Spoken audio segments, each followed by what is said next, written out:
Good evening. Welcome to the November 13th, 2017 regular commission meeting.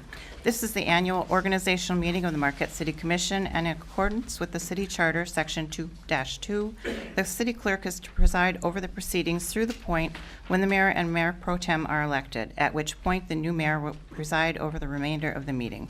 With that, if you would join me in the Pledge of Allegiance to the flag, we'll proceed.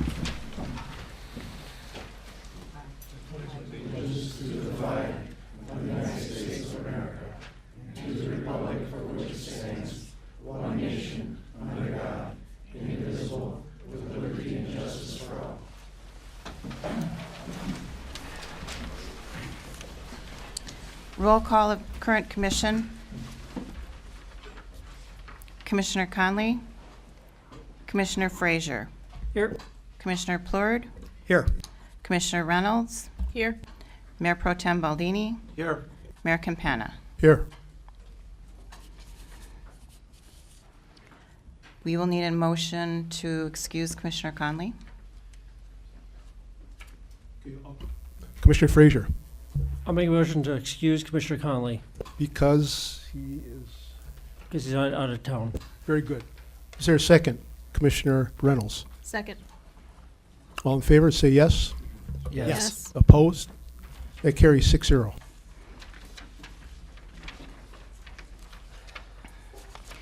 If the three new commissioners will please join me at that podium, we'll swear you in.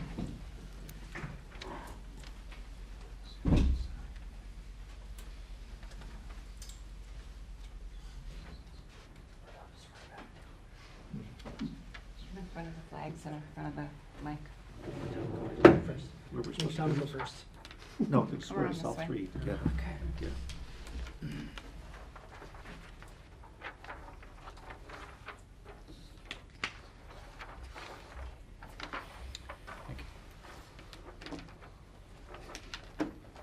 And if you all raise your right hand with me and just insert your name after your oath. Begin. I, I, Peter Fred Frazier, Stonehouse, Tom Baldini, do solemnly swear swear and affirm that I will support the Constitution Constitution of the United the States, States, the Constitution of the State of Michigan, and the and Charter of the City of Marquette, and that I will faithfully discharge the duties of the office of the Marquette City Commission of the City of Marquette according to the best of my ability, so help me God. Thank you. Thank you. And I'll take a signature from Thank each you. of you, right there. autograph. I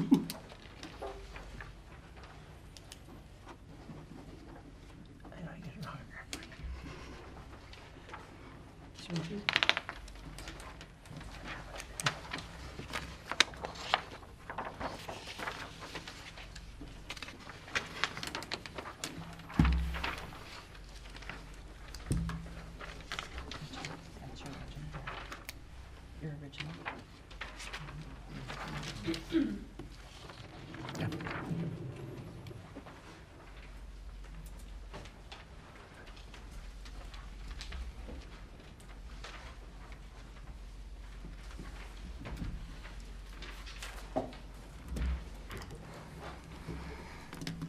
With all commissioners seated, we'll now conduct the election of mayor. You'll all see ballots in front of you. The gold ballots are mayor. Please be aware that you have to sign, according to the Open Meeting Acts, you have to sign the back of your ballot. And any and all information is available in my office once the ballots are voted.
There is a 3-3 tie for Commissioner Reynolds and for Commissioner Baldini, so we'll vote again.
On the second round, Commissioner Baldini is elected mayor 4-2.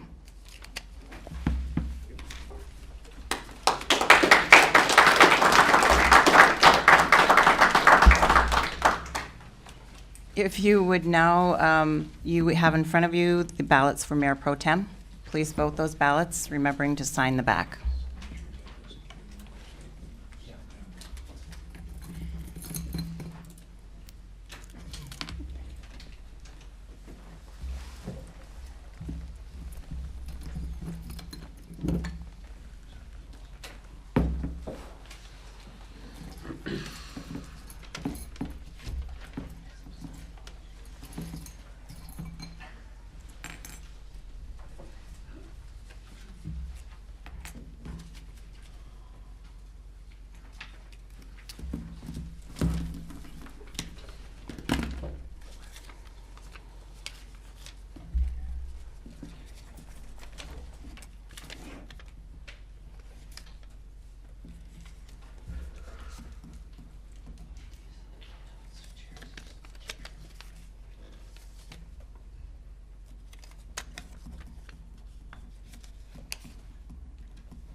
We will again vote, as there was one vote for Commissioner Plourd, one for Commissioner Stonehouse, 2 for Commissioner Campana, and 2 for Commissioner Frazier.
And we will vote again, as it's the same vote.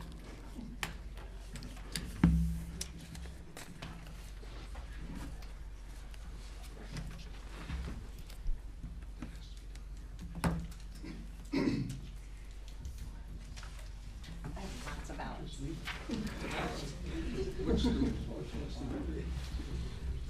you read the record. Two for mayor, wasn't it? Let's go for the record.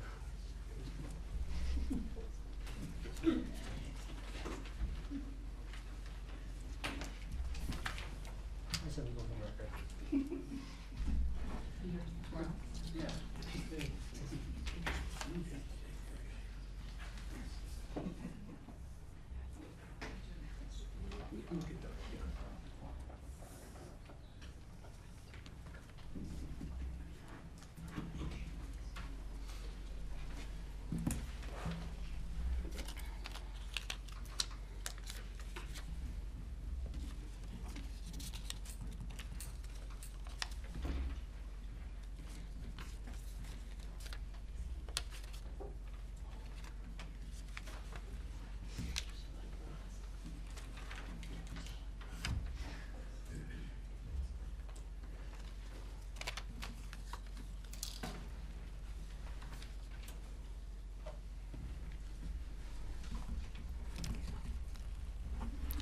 Third time around, one vote for Commissioner Stonehouse, one for Commissioner Reynolds, two for Commissioner Campana, one for Commissioner Frazier, and one for Commissioner Plourd. We vote again.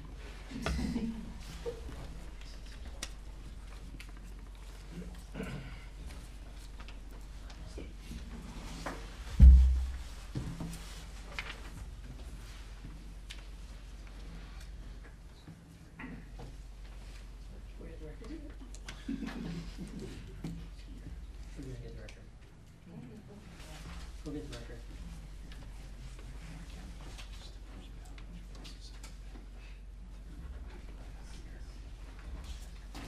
We're gonna get that record, I'm telling you.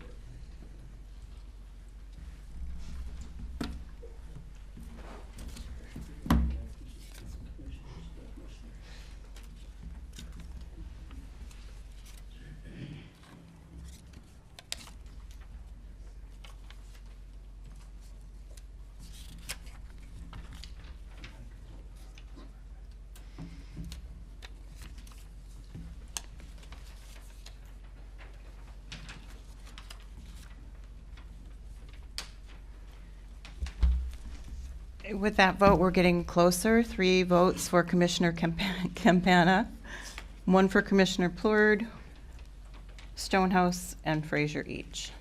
We vote again.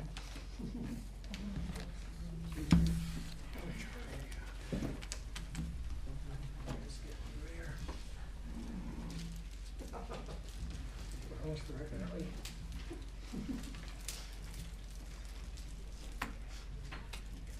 We're gonna get that record.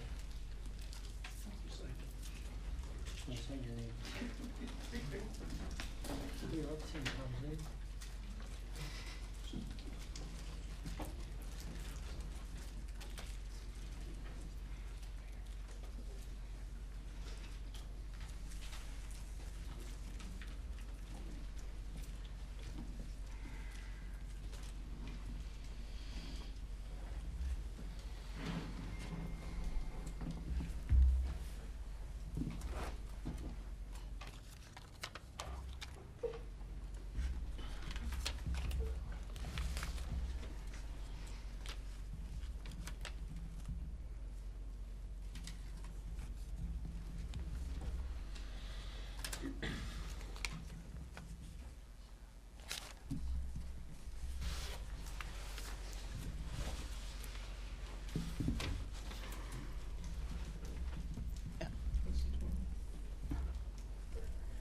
On the 5th vote, we have 3 votes for Commissioner Campana, 2 votes for Commissioner Reynolds, and 1 for Commissioner Stonehouse.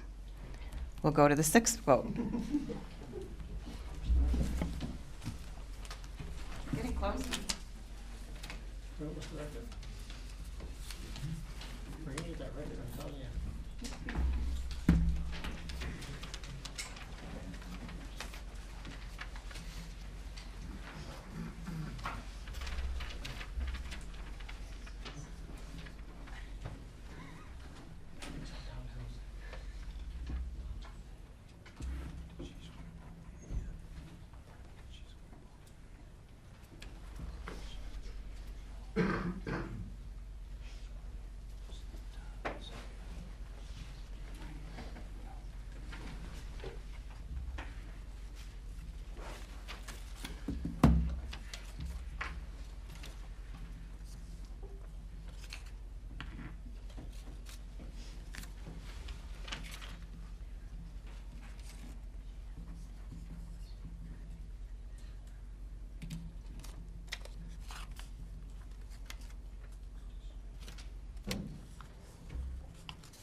And on the sixth round, we've elected Mayor Pro Tem Campana with 4 votes.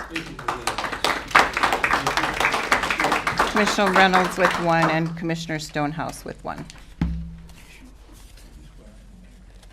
No, I'm doing it right now. With that, if the new mayor and Mayor Pro Tem would join me at the lectern, I'll swear you in.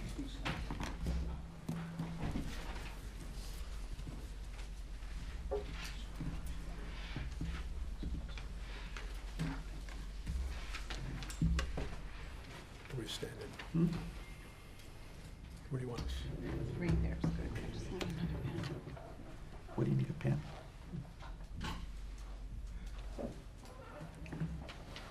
And we'll do each of you separate. We're gonna read them separate? Yes.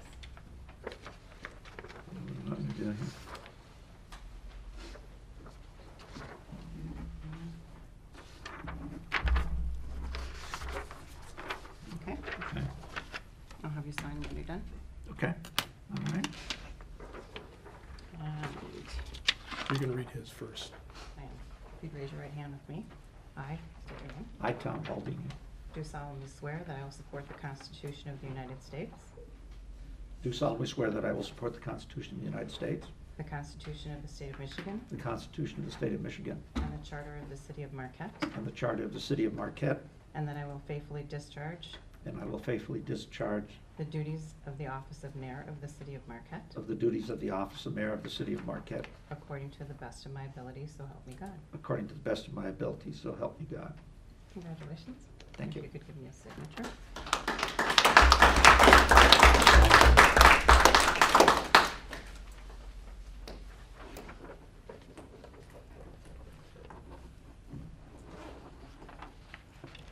Put my name in. We'll do that later. Okay.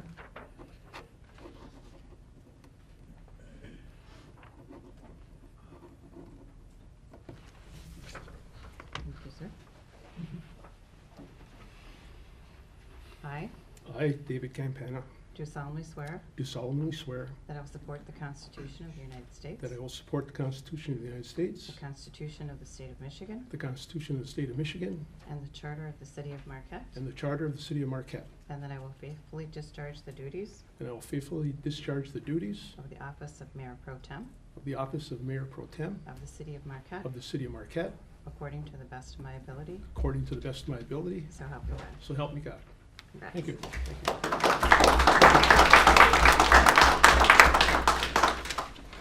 Just sign where? Yep. Sign here? Here, right? You have to take roll. You can direct me to take roll. Sign that one.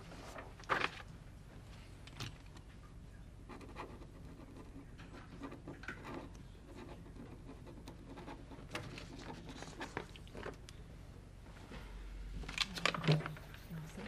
Just direct me to take roll. Yep.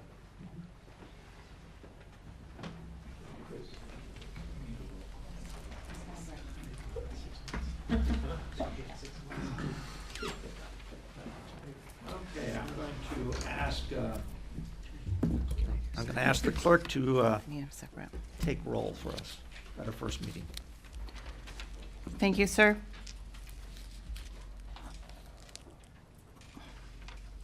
Commissioner Frazier, Here. Commissioner Plord, Here. Commissioner Reynolds, Here. Commissioner Stonehouse, Here. Mayor Pro Tem Campana, Here. and Mayor Baldini. Here.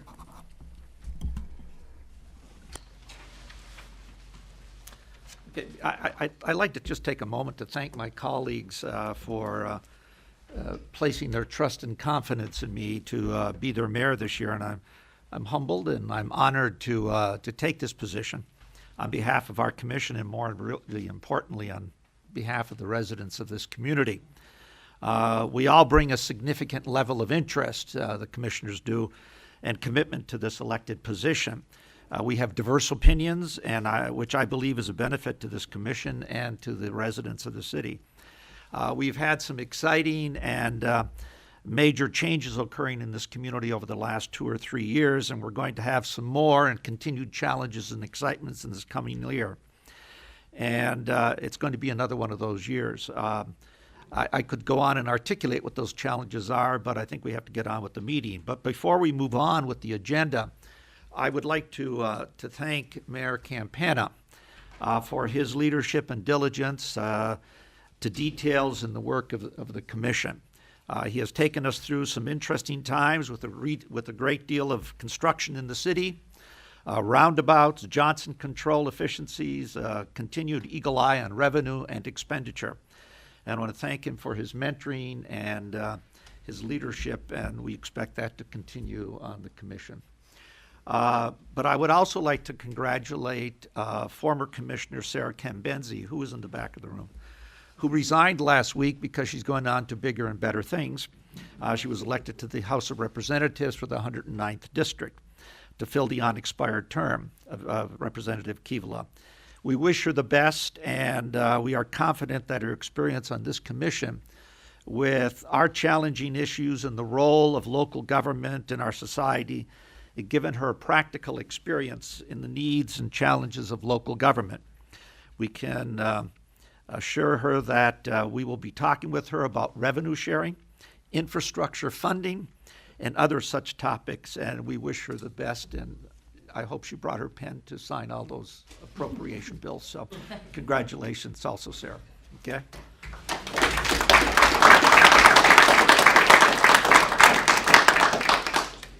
Okay, colleagues, you have a copy of the agenda in front of you. Is there a motion to Commissioner Stonehouse? I motion to approve the agenda as written. Okay, support Campana? Commissioner Support. Campana. All those in favor of the motion say yes. Yes. Yes. Opposed? It's unanimous. Okay, approval. I just have a couple of announcements. One, when you came in earlier, there's vacancies on boards and commissions, and we're going to once again attempt to promote those so that people do sign up from, and it's a great contribution you make as an advisory board to the community, but it's also a great way to learn what's going on. So we'll be listing those again. Secondly, there's a holiday parade on December 1st, which is traditional in the community at 6:30. That's a Friday evening, sponsored by the DDA, but we're all involved in it, so that'll be coming up on that Friday. Also, we have ribbon cuttings on Monday, November 20th for the roundabouts, okay? Which should be an exciting time for the city, and we're going to do it. It'll be an announcement in the paper. And I did read that there's also a snowstorm coming for this weekend, but maybe it'll melt by then. So, but that will be there at that time.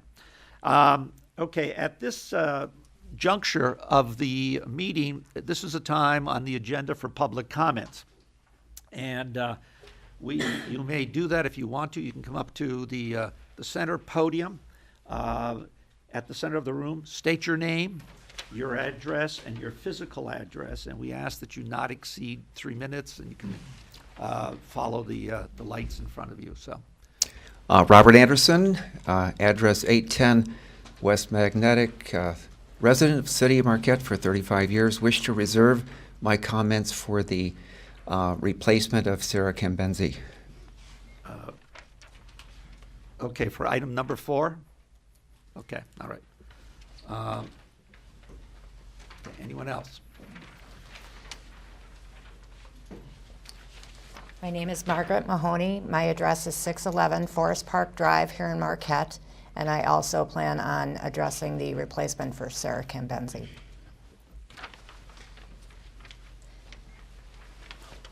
Okay. My name's Tony Garangelli, 711 Grove Street. I'd also like to speak on item 4 of the agenda.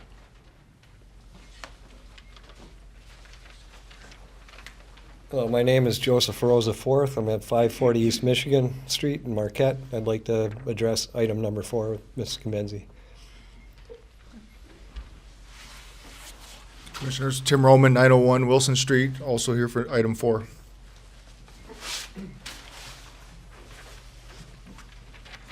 Frank Tavero, 350 East Bridge Street, Marquette, to speak on items 3 and 4. These are my opinions. October 30th, an item was added at meeting time again, despite requests not to, unless unforeseen and time sensitive. The storm occurred on a Tuesday, 3 days before the agenda's publication. Place it on the agenda so we may prepare effective comments. In the storm's aftermath, the services director advised this board to think about Shiras Park. His manager said, "We need to add more riprap or reconfigure based on practicality and cost. The commission needs to decide how to proceed. We need to strengthen Lakeshore Boulevard," end quotes. They and this board neglected to respond until after a disaster occurred, despite numerous warnings that spanned 19 years. January 26, 1998, this board heard, "How much will erode unless we plan now?" A planning member stated erosion may reconfigure Lakeshore Boulevard for us. I continued, "Land use in Shiras Park would change from recreation to transportation at a time when recreation is increasing, yet land available is decreasing." June 28th of this year, you heard, "Your reminder that the Picnic Rocks beach is eroding evoked no discussion. Now several more trees are doomed. The bench that's already been moved will soon need to be moved yet farther west.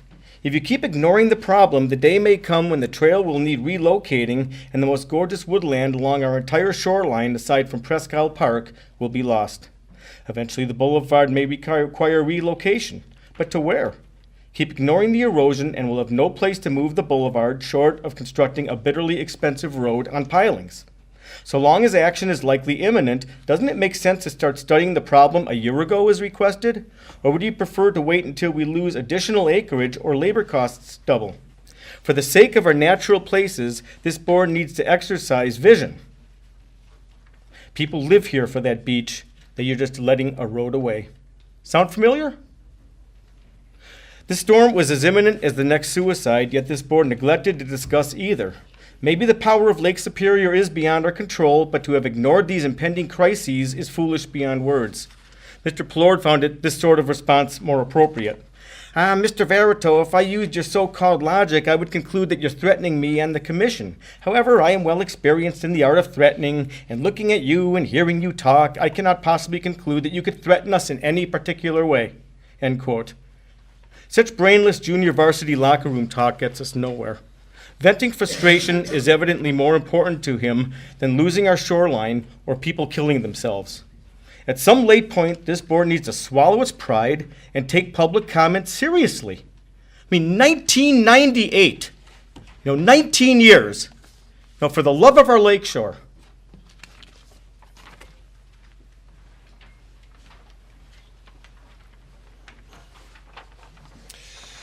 Good evening, Hiram Malankian, 8 Marquette Drive here in the city of Marquette. I would also like to reserve time for number 4. I want to congratulate all the people that ran for the city commission as well as for the board Light and Power.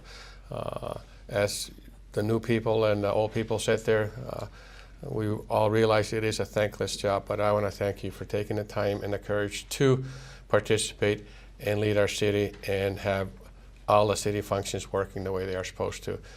I, for one, am pleased as punch to live in our community and have a well-working city. Thank you.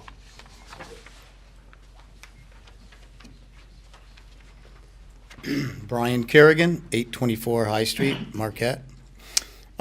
First off, I'd just like to take the opportunity to thank ex-Commissioner Cam Benzie, our new House Rep. I think she served us well in the city. Thousands voted her down to Lansing, and I think she's going to do an outstanding job to represent not only the city but the 109th District. But as far as the election goes, it was some ways historic. Our first female House Rep, and also we have a little issue on hand with how we're going to get our next commissioner either appointed or elected to this commission. And there's a lot of people that have went through the process of filing, of campaigning, of running the election, running the process, not only the primary process, but the regular election. I believe the city of this community have spoken in many ways, and hopefully the city commission will do the right thing here for this city in the best interest of the residents of the city of Marquette here with the appointment or bringing on the next commissioner. But thank you for the opportunity, and I would, like I said, reserve time to speak on item 4 on the agenda.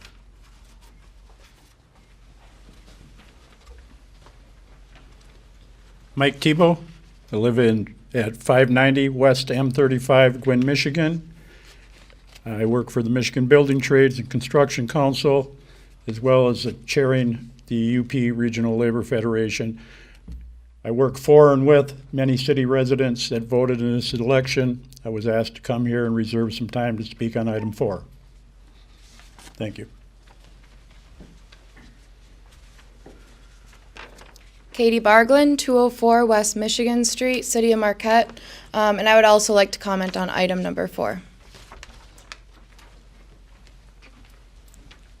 Justin Brugman, 1836 Van Everett, and I would also like to comment on number 4.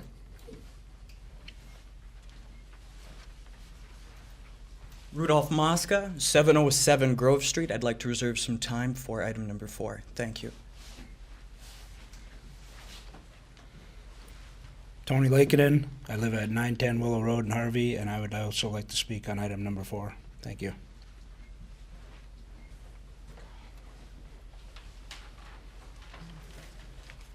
Bob Kimbenzi, 306 North 6th Street, Marquette. I'd like to reserve time on item number 4.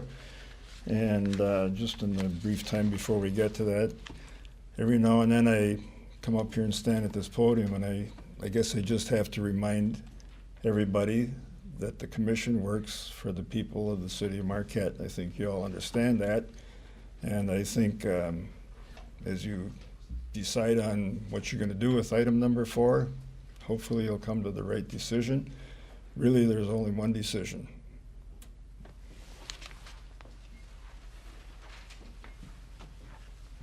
Hi, my name is Tammy Susterich. I live at 424 South 7th Street here in the city of Marquette. I would also like to comment on item number 4 on the agenda, please.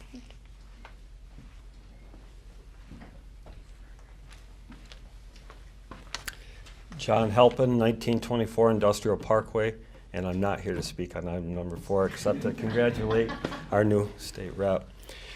I'm here wearing 2 hats. One is as the district commander of the Michigan State Police 8th District, which encompasses the entire Upper Peninsula, and 2, the second hat is a resident of Marquette.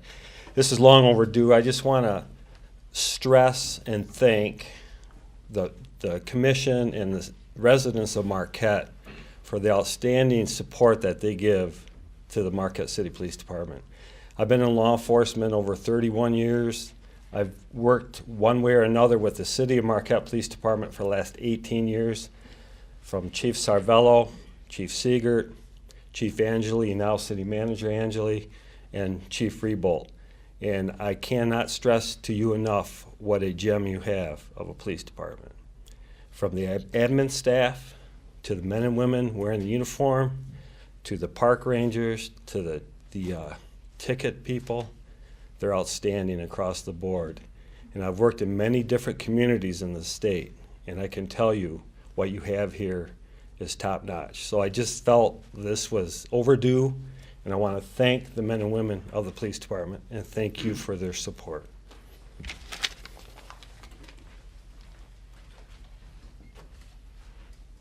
Is there anyone else wanting to provide comment at this point? Anyone else?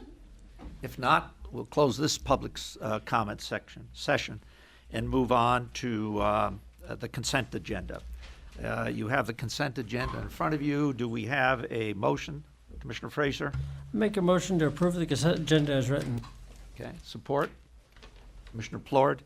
It's been moved and supported that we adopt the consent agenda as provided. All those in favor, please say yes.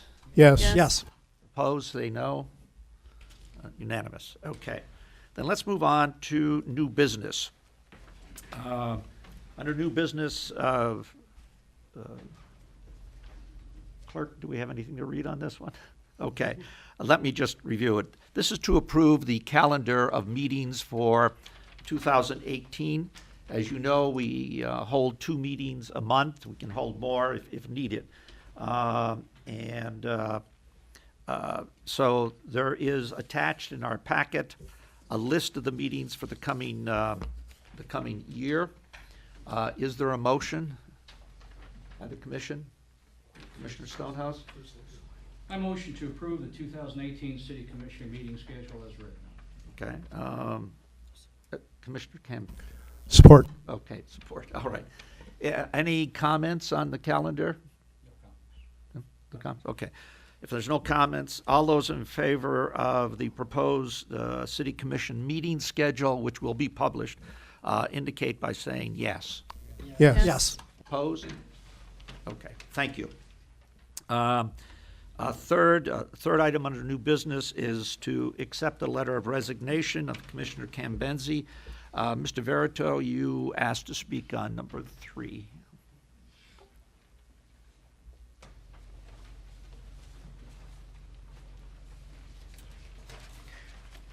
Do we need to give an address the second time or more times? Frank Jeff Verdo, 350 East Ritz, Marquette. These are my opinions.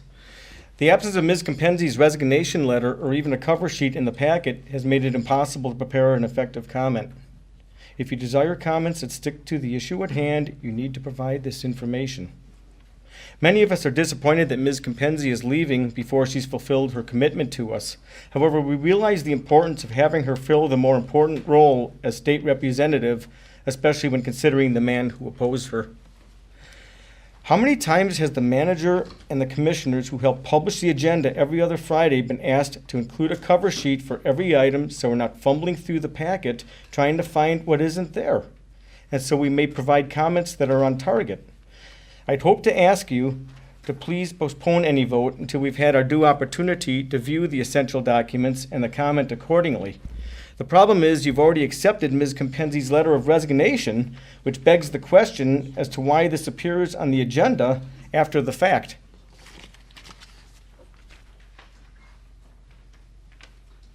Thank you. Any commissioners, we have in front of us a letter from former Commissioner Campenzi. Is there a motion to accept this letter, Commissioner Plord?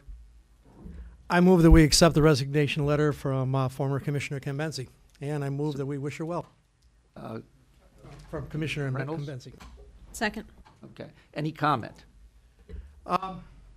Just to say that she did some great work with the commission, and we are going to miss her as well.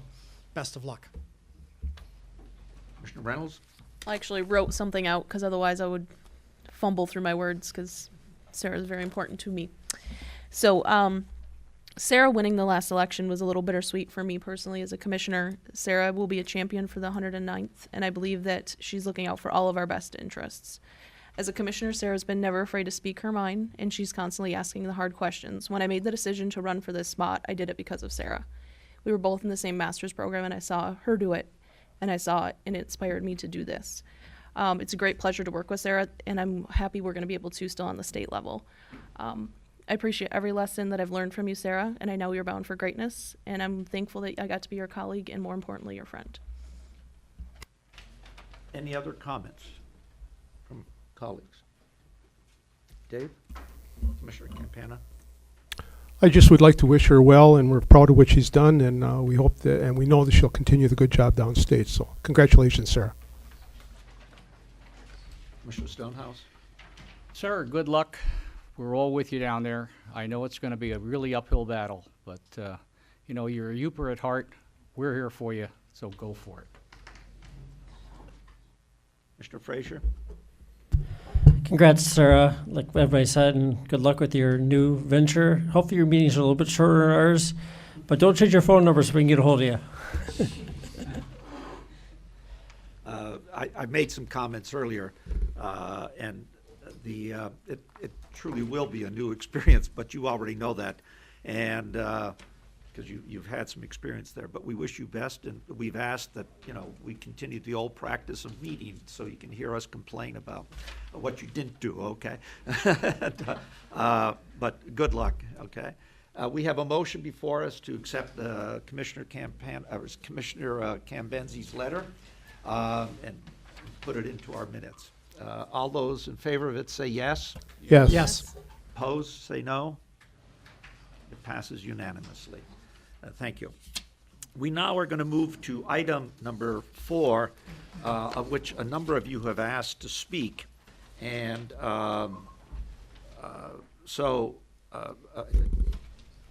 let me get a piece of paper first, okay? And we'll begin then with Robert Anderson, okay? Bob?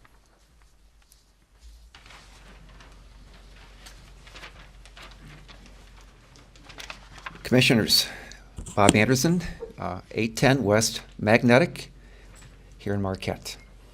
I rise to the occasion to voice my support for your consideration of Tony Girangelli to replace Sarah's term. I believe Tony, who comes from a working background, would be a great benefit for the commission. I think in the tradition of another man of a working class background, John Kivala, who was one of the best city commissioners, mayor that I've seen on the city commission my 35 years of being a resident here. I think that Tony can carry on with that tradition. We're fortunate in that he has very good qualifications, and after all, he was the 4th top vote getter in the election. Thank you. Thank you. Next person, Margaret Mahoney. Margaret Mahoney, 611 Forest Park Drive, Marquette. I also am here to encourage you to support Tony Girangelli for the open seat on the commission. As Mr. Anderson expressed, Tony is he's an up-and-comer. He's a young man that is from a working background. He's married to a girl that is born and raised in Marquette. They live in a family home that's been in her family for generations. They have endless ties to this community. They're raising 2 young children, and I think that he will bring some new blood into the commission and kind of put a working man's spin on some of the issues that we're going to face in the coming years, and I think that's very important to those of us that are everyday people. So whatever you can do to make that happen, and as was pointed out, he was the 4th vote getter, so fair's fair. Thank you, Margaret. Okay, Tony Girangelli. Tony Girangelli, 711 Grove Street, Marquette, Michigan. I would ask the commission to consider me for Sarah's spot, and all that's been open. I did come in 4th place in the election last week, and I think I would be a good addition to this commission. I'd work well with all of yous, but more importantly, I'd work hard for the citizens of Marquette. Thank you. Thank you, Tony. Joe Rose.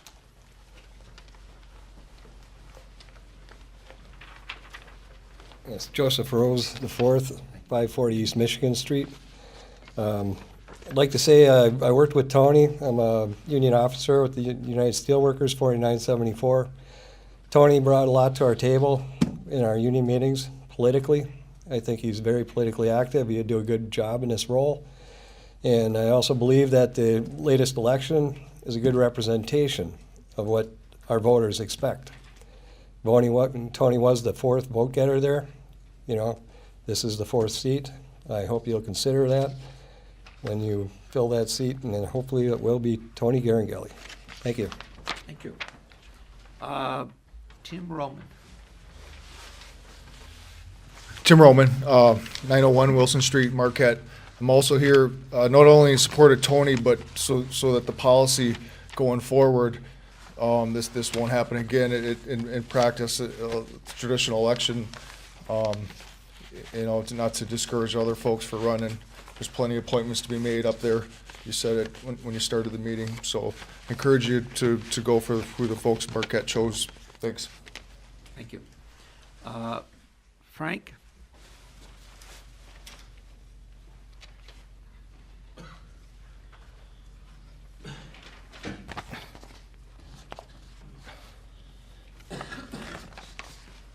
Frank Jaffardo, 350 East Ridge. These are my opinions.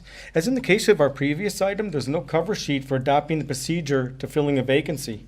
The supplement should include at least an outline of the procedure and who might be considered if there were any recommendations. What's feared is that this commission will choose someone who will vote in the interest of big money, which is not a healthy choice because this board is riddled with such members already. Remember that you're finding a replacement for Ms. Compenzi, one of the few members we've had who favor the public sentiment over big money interests. To seat a healthy commission, we need to have balanced membership. For this reason, we need to appoint either a woman or someone with an obvious disability. To load this board with 7 big money facilitators would positively be unhealthy for our community. Again, you're asked to delay your decision until you've identified a candidate to give the public a due opportunity to ascertain whether the chosen person is a suitable replacement for Ms. Compenzi. Of course, you cared less on the previous item, so you'll probably care less this time. Thank you. Mr. Lakin.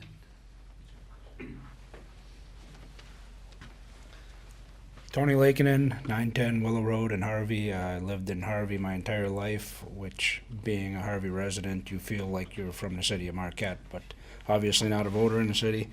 I'm also the local union president up at Tilden Mine, Local 4974, and Tony Garangelli has represented our local for a number of years up there as our political liaison to the local on the Labor Council, many other functions. He shows up at our union meetings. He's got the local politics, the state politics, the national politics. He reports out to the membership.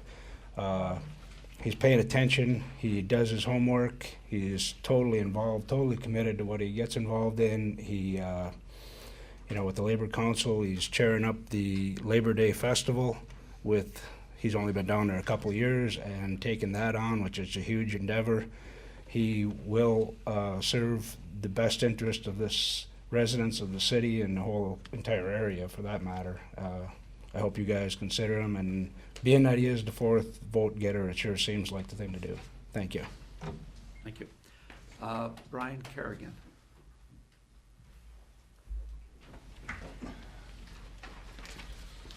Brian Kerrigan, 824 High Street, Marquette.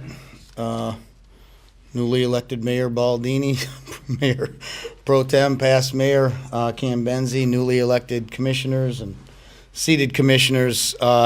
You've got a decision before you on this item that I know is not easy, but I'm here to reflect the sentiment of what I believe the folks here tonight in this community has elected to do and encouraged you gentlemen to do is bring forth the candidate who is most deserving of this position. You've got 3 options. Hold a special election. I don't think that's cost effective. We just had an election where the people of this city have spoken for many fine candidates. You also have the ability to accept applications from the public and appoint one of these individuals. My question would be, why did not those people run in the most recent election if they wanted to be considered for appointment for the city commission? The last one being accept the vote totals of the past election. I believe the people have believe in the process, believe in the system. They believe enough in Mr. Girangelli to want him to represent this city, this community. As stated earlier in the Mining Journal article, if there were 4 seats that were open, if we would have rubbed the crystal ball and known that Commissioner Cambenzi was elected as our House 109th seat, there would have been 4 seats available, and Mr. Girangelli would now be the next commissioner appointed. The next best thing that can happen is you gentlemen, ladies and gentlemen, have the decision to make on how to make this appointment. I believe it is in the best interest of the city and for these commissioners to appoint Mr. Girangelli by virtue of the election results as the successor to the commission, replacing Ms. Cambenzi, and shall be allowed to serve out the term of the unexpired term of Ms. Cambenzi. I'm hoping there is some reflection on the process. The people have spoken of this community in the city, and hopefully you guys could put a motion out to accept the results of the most recent election and bring Mr. Giangelli, who would be an excellent representative for this city. Thank you. Thank you. Sorry, Yarma, I got you out of routine or out of order, okay? Quite all right, thank you. You're Malankian, 8 Marquette Drive, here in the city of Marquette. Whether the newspapers or the media was correct, I guess as nowadays everything is false news or pretend news, but what was stated in the news, a lot of people have come to me and say, boy, sure sounds like the good old boys club wanting to name somebody in as their favorite person. And I encourage you to go at what the rest of the people have been saying in the audience is if the votes were taken the way they were, number 4 should be put in place automatically. That's what the people voted for. It'd be no different if Mr. Stonehouse came in 3rd and his vacancy was there. So it's the same way. I came 1, 2, and 3, and number 4 should take that place. There's no cost involved for the citizens or the county or the administrators to do this. Doing something else sure doesn't pass the smell test per se. And I've had a lot of people come to me in our community saying, boy, I hope the media got the interpretation incorrectly and are not going to attempt to do the good old boys club and pick somebody that's their favorite person. The people have spoken in our community, and number 4 should take that place. Thank you for taking that in consideration. Mike Tebow.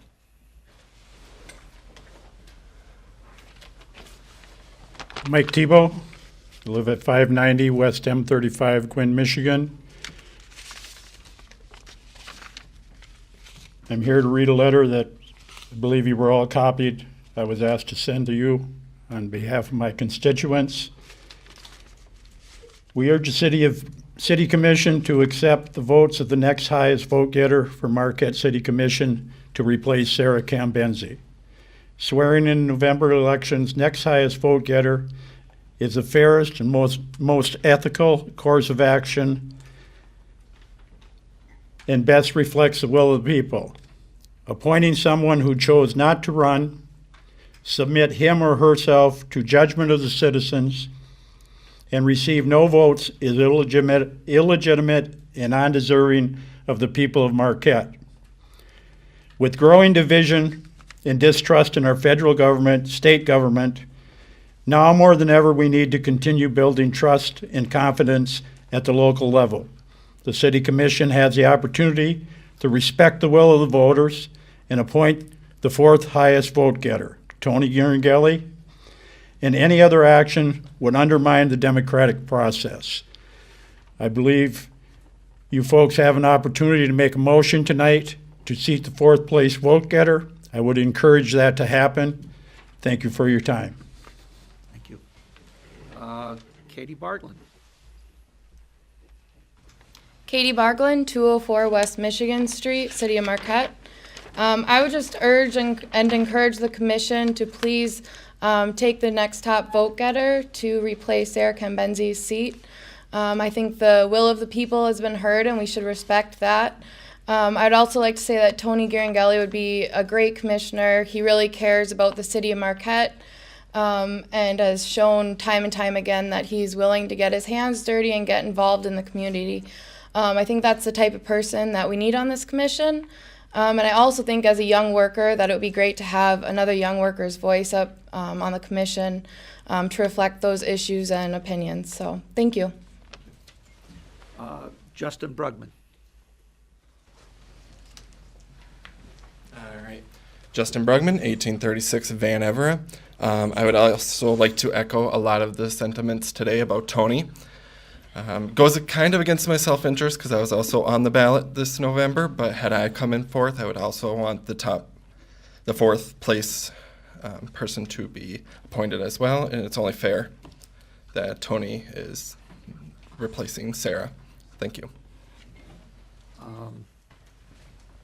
Rudolph Mosca. Rudolph Mosca, 707 Grove Street. I appreciate that everyone here has taken the time to listen to the folks who have followed behind me. I came to Marquette originally as a college student and went from renting to living on Grove Street. And one of the reasons I decided to live on Grove Street is because of the good man sitting behind my left hand.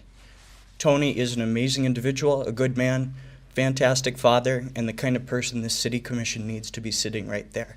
Thank you. Thank you. Bob Cambenzi. Bob Cambenzi, 306 North 6th Street. I'll just echo what everybody else has said. And to come to any other conclusion behind the dais up there, boy, you guys are really going to have to come up with some explanations. So I think our fourth place finisher belongs in that seat. Okay, Tammy Sustrich. Sustrich. Tammy Sustrich. I live at 424 South 7th Street. I also concur what everybody else has already said. Tony has earned the spot by the vote. The voters have spoken. They have selected him, and as one of the most trusted, or the most trusted profession in the country, I am speaking on nurses' behalf. I am placing my trust in him, and I would like to see him in that position. He has been voted there, and he deserves it. Thank you. Okay, that commissioners, we are on item 4. Those are all the speakers who asked to speak at this time. What is your pleasure, commissioners? Commissioner Plort. Your Honor, I move that we suspend the rules. Okay, is there support for that? Commissioner Campana? Support. Support. Okay, all those in favor of the motion indicate by saying yes. Yes. Yes. Opposed? Okay, it's unanimous. Suspend the rules. For those in the audience, we suspend the rules. At that time, we can have a discussion, and we don't have to have necessarily a specific motion in front of us, okay? So, Commissioner Plort. Well, Tony, you certainly have a lot of support. No question about that. I thank everybody that came to the meeting today and expressed that support. Everybody that came up to the podium and expressed that support. For my part, I'm inclined to put the fourth person in that seat, but I do have one small sticking point, and that sticking point is this. The Mining Journal mentioned it, and one person mentioned it at the podium today, that everybody who received votes from voters of the city of Marquette deserves a chance. Now, I'm not going to say that I'm going to do that tonight. I'm not going to say I'm not going to do that tonight, but it is a consideration. A lot of people came to the podium and said, Mr. Garangelli deserves it because the voters have chosen, and I don't disagree with that. The voters certainly have chosen. He came in number 4. I just, somewhere on the back of my mind, I think Mr. Brugman and Mr. Ottaway deserve some consideration as well. And so, because they were voted, they also got votes from the residents of the city of Marquette. So that's on my mind at this point right now. Thank you, Your Honor. Thank you. Anyone else? Commissioner Campana, you were? Okay. Or do you, I assume we're all going to have something to say on this. Should I just start at the end and work around? I'll go next. Okay. This is going to be going to be a tough decision for us. Mr. Garangelli is an accomplished person. He's got a lot of support. We see that. We've gone back and forth on this since the day of the election. I've got pros and cons on this. Elevating the fourth place person to the city commission was not part of the election. We never agreed to that. It's never been followed. So that, if we do that, we're setting precedent. I don't think that that's necessarily a good idea. We went back and we did a study. We went back to 1971. There's been 5 instances where we had to elect or appoint someone to the city commission. Each and every time it was selected by the commission, not by taking the next highest vote getter in the previous election. 3 of those instances were in November and December. I will tell you briefly, it was December of '83, November of '91, December of '91. 3 different times. 2 of those are right after an election. And again, they were appointed. They were not selected by the results of the previous election. Something to think about. I don't know if we don't have a policy on this, so we're not bound to this. I think that Mr. Garanghelli is well qualified. If he were to be one of the applicants, I would be very inclined to think I would take into consideration that he did place 4th and that he does have support. Thank you. Anyone else? Commissioner Stonehouse. Let me ramble a little bit because this really is a fascinating problem, and I don't mean that in anything other than it's a problem. And it goes something like this, is a different way of looking at it. Had the city commission, the previous commission, publicly announced with the pending likelihood of the vacancy for Commissioner Cambenzi's position, then they would take the 4th place finisher. Then the public would have known about that when the public voted. But the commission did not say that, nor in fact could they have said that, because the rules of the actions of one commission do not bound subsequent commissions. In other words, the commission that sat here a month ago prior to the election could have said anything they wanted to and put it out as public gospel policy of this commission. And then this commission comes in, we have every ability to look at what they've said, other than certain contractual arrangements, and do completely different, which would have been simply a terrible thing in terms of influencing how elections work.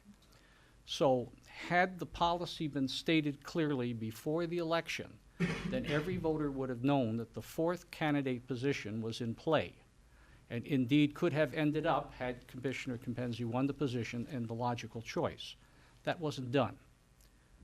So to now look at the results of that election as somehow being somehow considering that is untrue. It doesn't. And we have to realize that the results of that election were 3 people elected, and then 3 other people considerably below the tier of the elected people in terms of total votes. So it's not like it was a closely run race. It wasn't. It doesn't mean the 4th person shouldn't be elevated to the city position, but it does mean that the initial guidance for the voters of Marquette was never there. And it doesn't take a lot of people to realize that, to figure out they may have voted differently. And then it would have been incumbent on this position, it would have been the fault of this commission or previous commissions for putting out bad word. So that is a huge thing, I think, for any decision we would make. I would point out, too, that this is really a position, this is really a backfill, this is really an appointment for a 7-year term on this commission. 7 years, because Commissioner Cambenzi had 1 year left on her term. Through the power of incumbency, in other words, the likelihood of the incumbent on the next election being reelected, which is extremely high, then whoever we appoint, whoever gets that appointment, accepts that appointment, likely is elected following 1 year into the next 3-year term, likely again into the next 3-year term. So we're really looking at somebody for 7 years. That is one of the most important decisions this commission will make this year, or maybe even in subsequent years, because of the longevity of that appointment. That's a consideration. And I think, again, that the commission will proceed with really extreme diligence to make sure that things are done correctly. But you do have certainly a great amount of support in this room, and I thank everybody for coming out and letting us know what your thoughts are and what your reasoning is. And sometimes the paper doesn't always get into the nitty-gritty, perhaps, as well as an editorial should. But thank you. Thank you. Commissioner Reynolds. Well, one thing I'd be interested in, the document that I was going to say that threw me off, Commissioner Campana was talking about, is we did discuss a little bit that We don't know if there was actually a fourth person or a third person or a second person, or there was only one person running when that decision was made. You might have had not had a fourth person to choose for that spot. So that might be why the application process was different. That being said, the reason that I was interested in having this discussion as a commission, not because I'm not interested in the fourth place person, I wanted all of you all and all of the public to come forward to us in the next couple of weeks and tell us what you want. Then we know. I know that, the fourth place person, that kind of thing. But I have had this entire room tell me to pick Tony Garandelli, and I've had another 10 calls to that effect. I've also had quite a few calls asking that they want somebody like Sarah, as far as a woman or young or those kind of things. Those things being said, I've spent some time over the last, 6 days, having a lot of people talk to me about this, and it's been quite a few. And as far as the application process, that seems awfully fine with me, but I can tell you right now I'm still probably going to end up voting for the fourth place person. But I do want that process so that the public can look at those people and voice their opinions, so we know how everybody else feels too as well. Thank you. Frazier. Again, it's not a good problem, but actually it's a good problem for Sarah. But I mean, not a good problem for the city. We couldn't be psychics. I mean, we knew Sarah was running for a chair for the state rep, but we didn't know if she was going to get elected or not. We had a feeling she would, but we didn't know for sure. We talked as a commission, like, what happens if Sarah gets elected? What do we do? We all said, well, I don't know. Then we dug some research up and everything said, you talk to them as a commission and see what the best way to do with the seat is to do. That's maybe what we have to decide. We talk amongst ourselves and get public comment. We have a lot of public comment for the fourth person. That's good. That's great, having a lot of support from. Do we think that's the best way to go? We don't know. We haven't judged it. It's the only situation this commission's ever been in. The commission before has never been in this situation, so it's a new situation for us. And Mr. Baldini and I were at a lot of the other people that ran the commission were at the League of Women Voters thing. And like Sarah Reynolds said, the people have told me, well, what about electing a woman? I said, it's possible. It depends on what people want, Depends on who's available. We even said something to the League of Women Voters. Hey, do you have anybody that might be interested in the spot if Sarah gets elected? If she doesn't get elected, then no problem. But, just putting it out there for all the options we can. That's what we have to look at as a commission. Get all the best options and get to make the best decision for everybody. Okay, thank you. Let me just make a few comments also. As we know, we held an election recently, not even a week ago, in the city. 7 people had filed originally. We had a primary. We were down to 6. And some of us did privately say, what's going to happen if Sarah runs? And somebody said, well, maybe we should announce that. And we thought that if we did, that would only cause some confusion and a criticism that we were predicting who was going to win the campaign and playing politics. So the city charter, according to section 6B, filling vacancies, provides for 2 methods for us to fill these vacancies. And one is that we must do it within 60 days. And if we do not do it within 60 days, then the city clerk must, not may, she must call a special election, which 2 reasons I don't see that happening. One, the cost, and this group of people who are not shy about making decisions, and they will make a decision. And it's the obligation of this commission really to fill the vacant position within the confines really of the Open Meetings Act. And reading some of the past action, they would go into closed session and come out, and somebody would nominate somebody, and that person would be elected. We can't do that anymore, okay? And I think that's good. It made life a little easier for them, but they can't do that now. So the charter is really silent on the method that can be used to fill the vacancy. It is a decision of the commission. And matter of fact, are we looking at setting a precedent? Because we also have the responsibility to appoint a vacancy on the Board of Light and Power. And I am concerned that if we simply say the person who cuts the fourth vote gets it, then does the same thing apply to the Board of Light and Power if that person's second or third, whatever that configuration is that particular year. And therefore, it would cause some difficulty, that precedent being established. I know that somebody came in fourth, okay? But there was a wide gap between the first three people and the people below that. We had 4,700 people vote in this special election, not because of the Commission and Board of Light and Power. I'd like to probably think that, but I think Sarah probably dragged a lot of people out. Of that, the top three ranging from 2,900 to 2,091. So there was quite a gap there. And so there is this concept of a precedent. What do we do? And how long does the concept of the next voter play? If somebody else retires this year, do we then say, oh, how about the fifth person? And so on and so forth.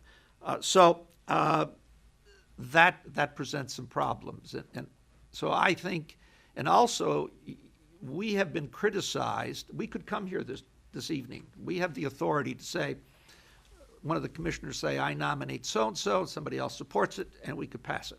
We have that authority according to the charter.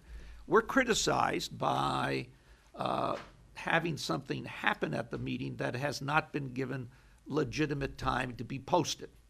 And certain people continually remind us of that, and that's their prerogative.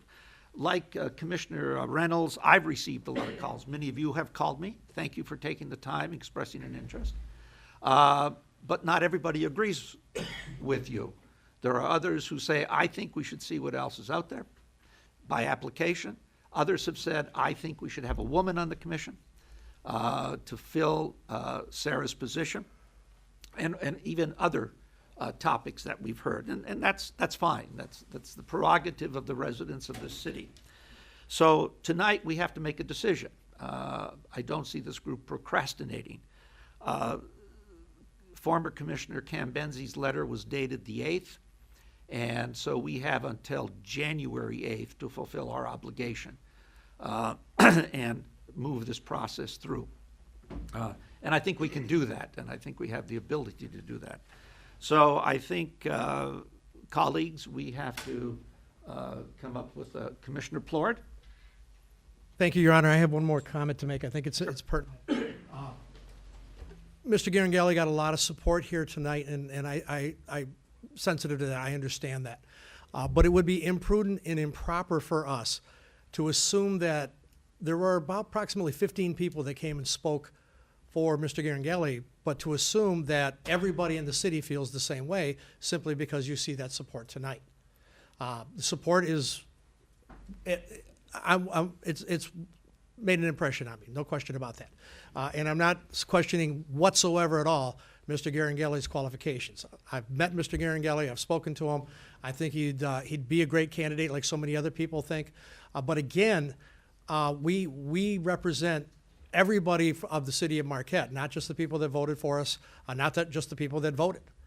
And like Mayor Baldini mentions, we're well known and we've all been spoken to many, many times because people are interested in this situation. And so again, I just want to mention, it would be imprudent and improper for us to assume that because there is a landslide of support for Mr. Garangelli here in this meeting, that the city of Marquette feels the same way. That reflects the whole city. I can tell you for a fact, it doesn't. There's a lot of support for Mr. Garangelli, and rightly so.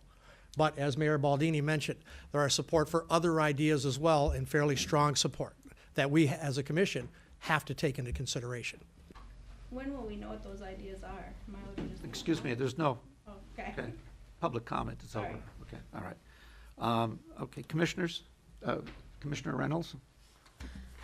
I have two more comments. One, I'm going to make clear that when I say that, so I have a real problem with adding something to the agenda last minute and not having people have the opportunity to discuss. So when next time, if there was an item 4 and it said appoint somebody to the city commission, if that was in 2 weeks from now, I'd be ready to do so. I just I want everybody to have a chance in the public to come to me in the next 2 weeks to talk about that, and if they have a problem with what we're going to do, that kind of thing. And so, that being said, Tom, I'd rather do this sooner rather than later. So, Mayor Baldini, that'd be my 2 cents. Commissioner Campana? I would like to piggyback something what Commissioner Plord said. It's not that we're against taking a fourth place person, but I have heard numerous times from numerous people in the last week, people who have been around elections and politics, it says it's not a good idea to take the fourth place person like this.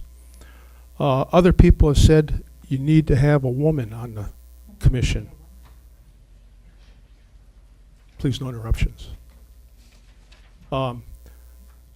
We need someone who is not old, for what that's worth. I don't know what the cutoff is for that. But we're hearing these things. Not everybody is agreeing on how this should be done. So we have to weigh that, and that's what we struggle with. Thank you.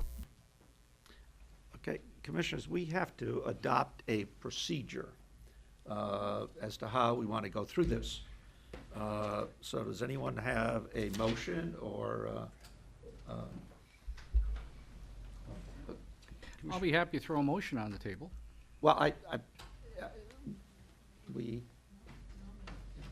anyone have one?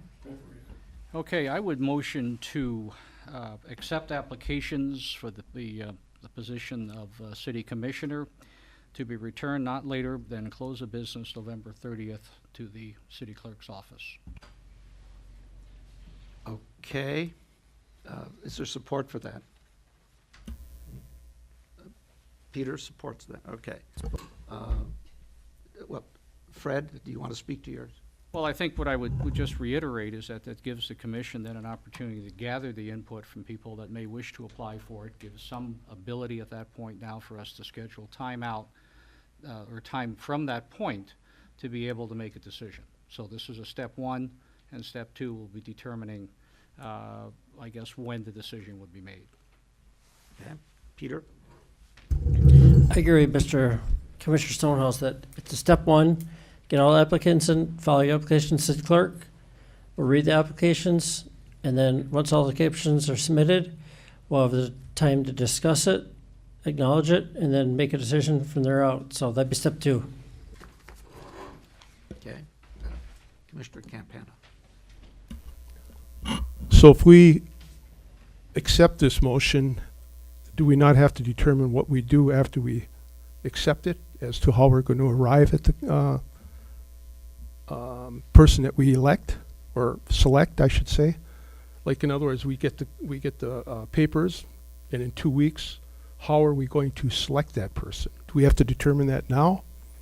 Maybe you could clarify that, Mr. Stonehouse? No, what I'm trying to move quickly forward is we've got 60 days. We've got to use that time wisely. This is a step 1 of gathering the application process, getting the applications in, and once we have those, we can then determine how we take the next step. So step 1, if someone would like to add to the motion to add what that next step would be, I'd certainly be happy to accept that. Go ahead, Commissioner. So then at the next meeting, we've had time to review the applications. At that next meeting, is that when we determine how we're going to select? The applications are in according to the motion on the 30th, which is the end of the month. That gives folks 2 weeks to do that. Our next meeting will be, what's our next meeting? 27th. On the 27th. So at that point, the applications are still coming in. There's nothing that would prevent us on the 27th from determining what our next step would be in discussion. And we can establish that at that point. Commissioner Reynolds? I don't have a particular problem with Commissioner Stonehouse's motion, but I wouldn't be opposed to a time being set for when we actually vote on this. Let's say the December 11th meeting. I think it's December 9th or 11th. I'm not looking at the calendar, but I would like to choose a certain date on it. Can I? Oh, I'm sorry. City Manager. Excuse me, just to clarify, the next meeting in November is the 27th, and you're asking to have the applications in on the 30th. Well, the next regular commission meeting will be December 11th after that. Might I make a suggestion and exercise my prerogatives? I think what we should say is we accept, if this is this, I'm sensing, one, we accept applications. I think we should have applications available and spell out to some extent what we want. For example, we want to know where you live, how long you've lived in the city. We also want to make sure you are not in default on any debts to the city because you can't be a candidate, okay? So I think we have to ask those and probably list some other questions. Secondly, we can say that they're due on November 30th at the end of the day. Then I think we can charge the city clerk to provide copies to us, and the list of the applicants is a public record, okay? We then review those applications, and I agree, I think this December 11th becomes, because our next meeting then would be the 18th. In December, they're close together because of the holidays. And then on the 17th, or on the 11th, excuse me, we then have a decision. In the past, as I've said, there was the practice of the commission going into closed session. That is no longer permitted. One of the other ones, and I don't remember the dates, provided that the individuals who submitted an application spoke to the commission. Okay, we had under public comment, but we had a separate spot for the people who submitted an application. And I can't remember which that meeting was. It's not important. And then the commission voted. We voted tonight for a mayor and for a mayor pro tem. And I suspect we could probably prepare the same type of ballot, because we cannot have a secret ballot. That's not permitted, a public ballot. And I'm not sure if the squinting of the eyes by the city clerk means I'm confusing her life. So what I'm suggesting is we do the application as I sort of sense we want to do. By X date, those copies of those applications then be submitted to us commissioners by the clerk, like maybe the following Friday or even Monday, because that can be done now very quickly with communications. And then we review those applications. We then have a meeting on the 11th. And on the 11th, we provide an opportunity separate from public comment for the individuals who have submitted an application to address us at that time, with the intent that we make the decision on the 11th, along with Commissioner Reynolds is suggesting. We can vote that evening in the same manner we voted this evening. We have a list of the names of people who have submitted their name. We vote. Maybe we should also say that if there's 15 people, I don't think there will be, okay. But if there are, each of us gets one vote. The first round, whoever doesn't get a vote gets eliminated. And we do a round robin sort of thing down to a point where the first one to get 4 votes becomes a commission, or commissioner. Put that in the form of a motion. Pardon me? No, please. Okay, I'll take a stab at it. I'm not so sure I'm supposed to be doing that, but. There's a motion pending, Your Honor. Pardon me? Yes, there's a motion pending. I'd have to amend that motion or add to it. We do have a motion pending by, which states that we receive applications until Thursday, the 30th of November, and they be sent then to the commission. It stops there, okay? Correct. Okay, do you want to, is that what your choice I'm is? quite happy to entertain any additions to the motion that will clarify what you just reviewed. Your Honor, just as a point of order, traditionally, mayors don't make motions Right, I or know, add to that's them, what so I don't think it'd be appropriate for you to Yeah, do that. I don't want to make a motion, but I thought I would suggest something, okay? Yeah, Eddie, Commissioner Campana. To make it clear, we could adopt Commissioner Stonehouse's motion to send out applications and receive them. and then we could discuss what you were alluding to here at the next meeting, the actual procedure of selecting, or we could do it right now with an amendment. Why don't we just do it now with an amendment? Okay. Okay, so does anyone want to specify what I discussed in terms of putting a process out there? Commissioner Plord.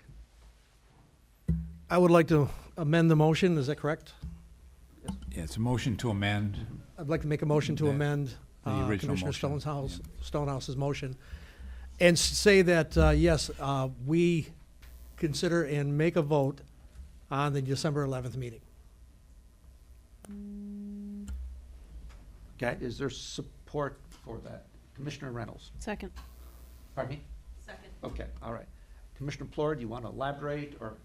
Well, it's definitely a serious question, no doubt about that. And Commissioner Reynolds was absolutely right when she said that and Mayor Baldini was right when he said, you know, we've been criticized with good reason in some cases of acting too quickly on a number of things. This is a very, very, very serious decision to make, obviously. A lot of people have a lot of skin in the game, and I understand that, and I'm very sensitive to that. So I think taking a little extra time to do it is proper, is prudent, but I'd like to get the seat filled as quickly as possible because it is a short term. They're going to have 1 year to work, and we're going to need them on the commission, whoever we vote for. So that's why I support amending Commissioner Stonehouse's motion and setting it up for the vote to be on December 11th. Commissioner Reynolds. I second, and I particularly seconded the motion because we didn't make mention of how the voting was going to happen. I'm not sure secret ballot is what I'm interested in, but I think that's something No, we can't can. have a secret ballot. No, like, not Oh. secret, but Oh, type voting of that ballot. way. Okay, I'm all not right. sure if I want to do it by motion, or this seems like it could be a very difficult way if we had 15 of them. So, Okay. that's why I'm okay with how the motion was stated. Okay, all right. Okay, any other commissioners' comment? Vote on, there's vote on the on the amendment On the now. amendment, yes. Yeah, we haven't voted on the main motion No, we yet. have not. Yeah, okay. Yeah, we're voting for the amendment. Mhm. Yep. Okay, To add December 11 as a date for voting, for the Yes. appointment. That's the amendment. Clerk, did you want to read back the amendment and the motion? Actually, if Just the you're- amendment. Okay. The amendment is to amend the original motion, consider and vote at the December 11th meeting, and the appointment. Okay. Any other further discussion on that motion? All those in favor indicate by saying yes? Yes. Yes. No? Opposed? Okay, it passed. All right, we have the main motion proposed by Commissioner Stonehouse, that applications be accepted until the close of business on Thursday, November 30th, and then those be transmitted to the commissioners for their review and evaluation. Commissioner? Could we, City Clerk, where would a person be able to pick up an application? We will make sure that they're available in the clerk's office, in my office, online, on my webpage, and on the main page of the city's website. Okay. So there'll be several locations. All right. Clear? Are we ready for the main motion? Okay. All those in favor of the main motion as amended, please indicate by saying yes. Yes. Yes. Opposed? Okay. Also, that applications are going to be online. I think we should also get something to the media, TV and newsprint. Okay. We can put out a PSA about them also. Thank you, yeah. Okay, so let us move to our second public comment, which may not exceed 3 minutes per person. We're also asking if you so desire you to speak, give us your name and address again, and keep your comments to 3 minutes. Again, good evening. Yorma Lankin, 8 Marquette Drive. Tough decision. I, for one, I will apply for the application, being that that's how you made it. Also, do you require a fee like when we, because I have run twice already and lost, and so, or do you have to collect the proper amount of signatures? And so those are some of the questions that were not discussed. If it's just a plain application, I, for one, will make that announcement this evening and I will fill that out. Thank you.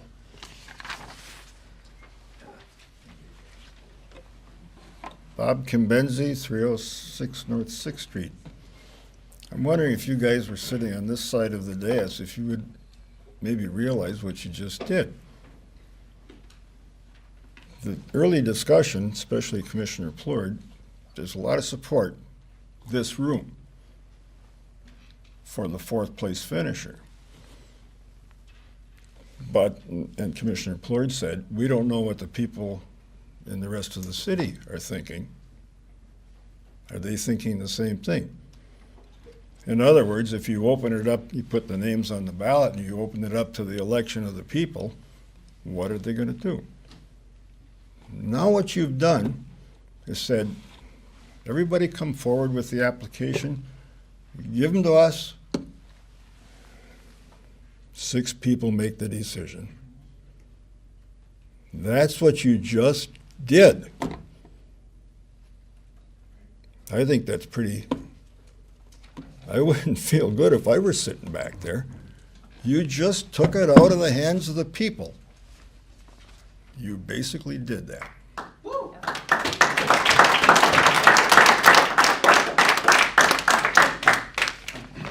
Mike Tebow, 590 West M35, Gwinn, Michigan.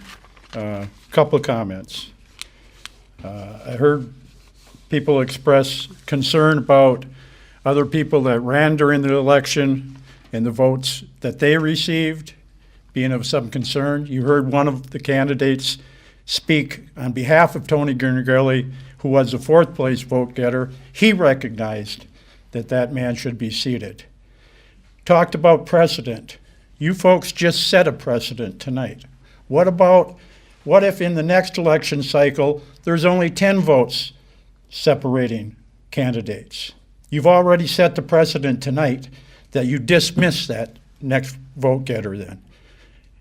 And you get to select who comes on the commission. I don't think it's fair. I don't agree with it.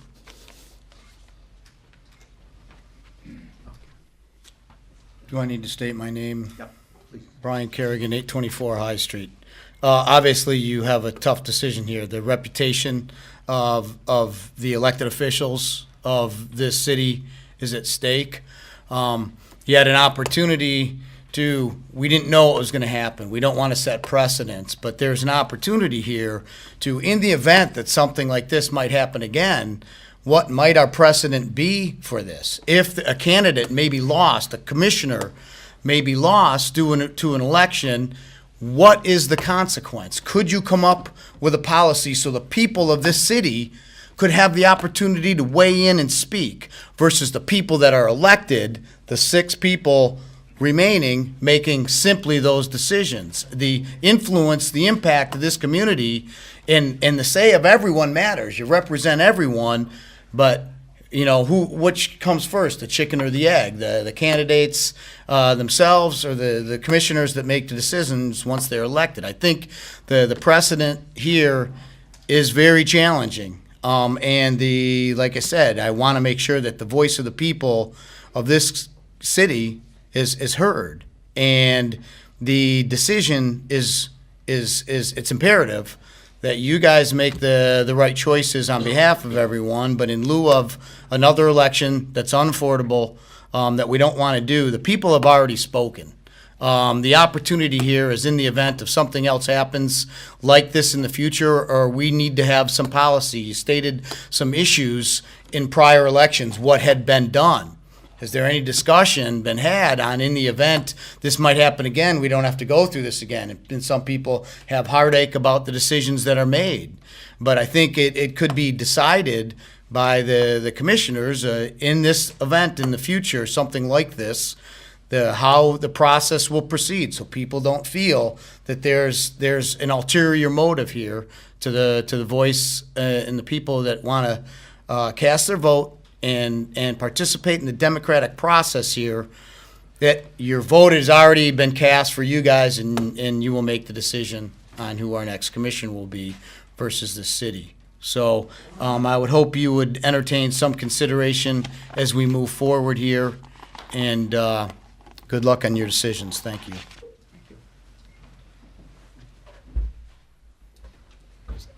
Joseph Rose IV, 540 East Michigan. I also own 2 other properties, one on Fern Place, one on Park Street. And I want to thank you for not holding another special election and spending more tax money foolishly. We did have an election. You guys are here because of that. There's 3 other people that were willing to put their name in the hat at that point. I don't think we need 15 more people, like you were saying earlier, to put their name back in that hat. We had three individuals. I think those 3 individuals should be the ones that were considered. We had taxpayers out there voting. They seemed concerned enough to voice their opinion on that date when they put their vote in that ballot. That should weigh on that. There shouldn't be a favoritism to somebody else who wasn't even in this election. They didn't want it back then. Why should they have it now? And I hope you take that into consideration on your vote. Thank you. Margaret Mahoney, 611 Forest Park Drive. I concur with what Joe Rose just said in that, you know, there were this past election was open to anybody. Anybody could have run, and the people that ran are the ones that made it into the primary, and that's who the voters got to pick from. So now it almost seems like we're going to recruit somebody to run to be that place on the commissioner, and that doesn't seem right to me. Setting aside the 4th place vote getter, it was well known throughout the community that this was going to be discussed tonight. I see one person that's here being represented by the people in this room, and that's Tony. He's got the support, and I think that's been made quite obvious. My question to you is, if we are going to go through this process of applications, is it going to be made public as to who is applying? So that then people can come to the next commission meeting and make comment on the people that have applied. Yes? Yes. Okay.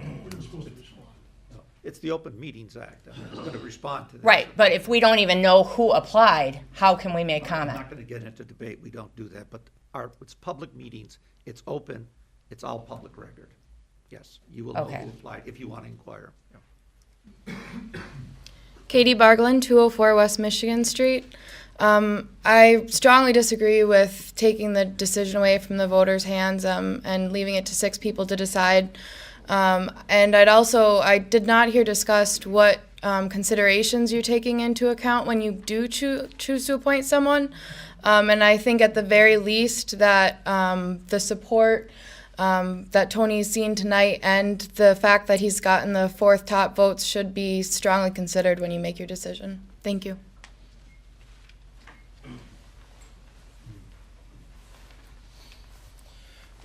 Matt Ludenberger, 1406 Garfield Ave, here in the city of Marquette. Congratulations to everybody through the votes this past November. Congratulations on getting the number you did. I step up, mind you, I left work to come and talk to you folks, so this is important to me. I was the person who got elected off the ballot in April, so I know what the process is to get on a ballot. So I'm wondering if these people who are going to come up to you, mind you, I'm really terrified that you may just appoint some former mayor. Say Mayor Coyne comes up and says, hey, guess what, I want to be here. I had to get at least 25 signatures or pay $100 to get on the ballot. Full disclosure, I paid $100 to get on the ballot. So my question is for everybody who wants to get into this smaller special election, because you guys can call it whatever you want. In our point of view, you are choosing your partner, not us, not the city, if we knew the seat was going to be open, for that matter, if we didn't know the seat was going to be open, how come we didn't make it a full 4-person ballot? How come I was kicked off when there is an open seat and there could have been a choice? When you say we don't know if the voters would have been voting differently, I agree. Except at the same time, I don't want to be on the ballot. I was elected off. So why am I or anybody else who was not on that November ballot being considered at all? I mean at all. Why is anybody from the general public being considered when you have qualified candidates who went through the qualification process, who went through the electorate process, who actually got a number of votes? My thought about the 4th place visitor or contender is that if any one of you were disqualified from taking your seat, that 4th place finisher would have gotten that seat. This should be considered the same way. Even though it's a special election, even though I heard one of you say, I got a minute, so I'm going to calm down here. Online, please use your microphones. Mr. Baldini, you've got a habit of not clicking that button. I didn't really hear much of what you said except for through the other microphones. So please, when you guys speak, remind yourselves to speak into the microphones. At the same time, I heard one of you say that this could be an election for the next 4 years. This isn't. This is 1-year term, a 1-year replacement term, or at least the end of this commissioner's term. Please don't extrapolate anything more. Even though you guys get automatic elected and reelected, it doesn't mean this next person is going to be automatically reelected or you are going to be automatically reelected. That's my thoughts. I shouldn't be on the ballot. I shouldn't be a special consideration. Neither should anybody else. The person who got the most 4th number of votes should be appointed by you. Thank you.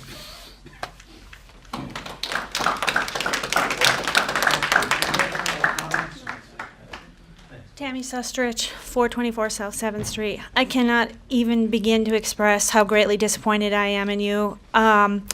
Like they have said, you have taken the votes out of the people's hand from this city and put it into your own. I think that's shameful.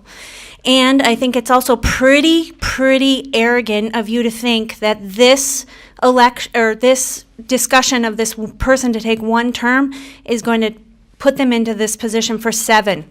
So clearly you assume that you're all going to get reelected, and I'm going to remember that, and I am definitely going to spread that around, because this is not how the democratic process works.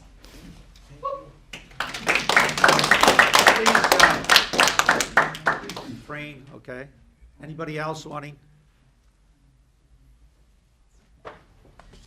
Good evening. Sarah Kimbenzi, 225 West Michigan Street, Apartment 3, the city of Marquette. And I had an entirely different speech that I was going to start with tonight. But I'm going to start it a little differently. I'm going to talk about precedent. I ran for this seat on the city commission by some of the people who adamantly worked against me in my campaign for the 109th district.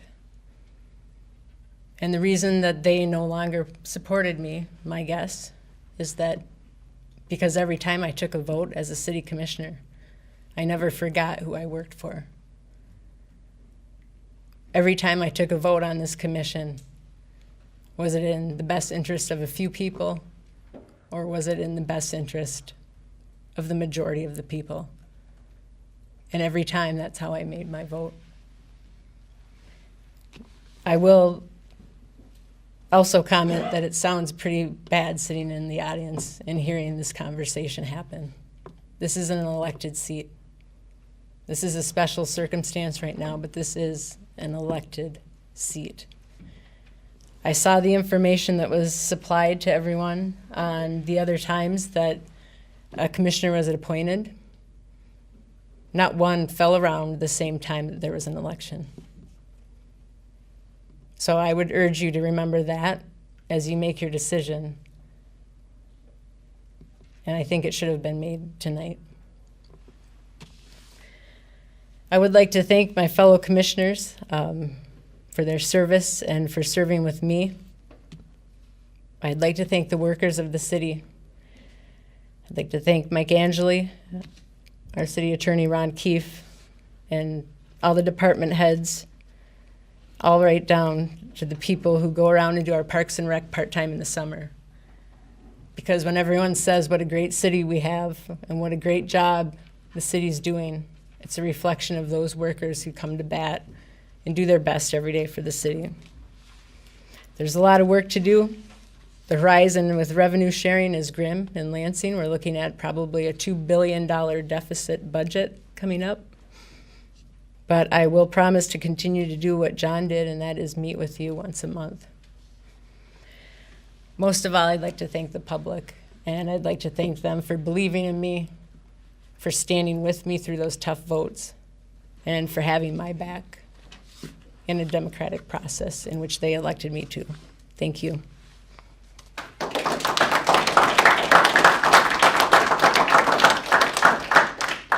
Is there anyone else wishing to speak? Simon Foster, 601 Fisher Street. I just wanted to say, hard to follow up our future state rep, Ms. Cambenzi, but I would like to say, I heard the commissioners up there say that, you know, it's not the voice of all voters of the people.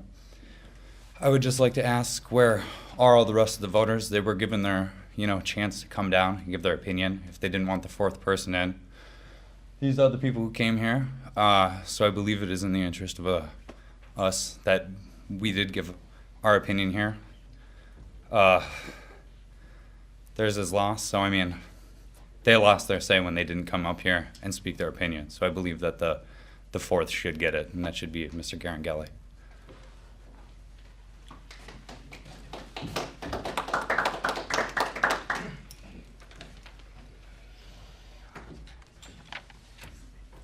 Frank Shafferto, 350 East Bridge, Marquette. These are my opinions. To avoid the Harrison Street issue, we needed to delay the Fair Street roundabout until next year. One aspect of the recycling program that no one mentioned is the danger posed by glass items breaking themselves inside of each other if thrown in green bags. October 30th, Mr. Campana ended closing comment only 2.5 seconds after opening it. Mr. Stonehouse sought to use the opportunity to draw more votes, but only after forcing me to speak first. Regarding his interruptions of public comment, Mr. Pellord uttered, "I suggested to you that you show the attorney the videos of the meetings you're complaining about. You were not cut off, neither was Mr. L. You were given a point of order and allowed to continue on all of your public comments, which you did," end quote. Not true. Firstly, I'd written an attorney solely about the other man's interruption, not mine. Yet after the meeting, Mr. Pellord claimed I'd not made that clear. The record reveals his failure to listen. My message to the attorney read, quote, "A citizen spoke to an agenda item mentioning the way the item had been added to the agenda that night. He was cut off because the CC didn't feel this pertained to the item. The handling or mishandling of an item becomes part of the history of that item, thus is pertinent while addressing the CC on that particular item. Do they have the right to cut citizens off, claiming it doesn't pertain to the matter at hand," end quote. The Harrison Street item I was interrupted on was not added that night. It was already on. Incidentally, the Harrison fence issue did arise due to the construction, though I still don't claim a legal case, but the other man could. The fact remains that Mr. Pellord lied by claiming we were allowed to continue on all our comments. In truth, the man was not allowed to expound on the addition of that item at meeting time. Anyone who doubts me is implored to review the October 31st record for irrefutable proof. Mr. Pellord would never ask the public to review his record. I mean, who'd want to be seen making a fool of himself, which is a telltale sign of who backs up what he says. Mr. Pellord's words are etched on YouTube to be reviewed by anyone in seconds at any time, now and forever. Listen to him launch a needless tirade, having obviously not heard a clearly stated comment. He's caught ripping a citizen for the sake of ripping a citizen, speaking without thinking, personal attack at its worst.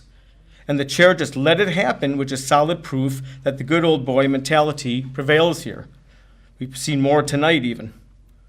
The difference in our tactics is that my personal attack is delivered through reporting what happened. That's why my attacks sound worse.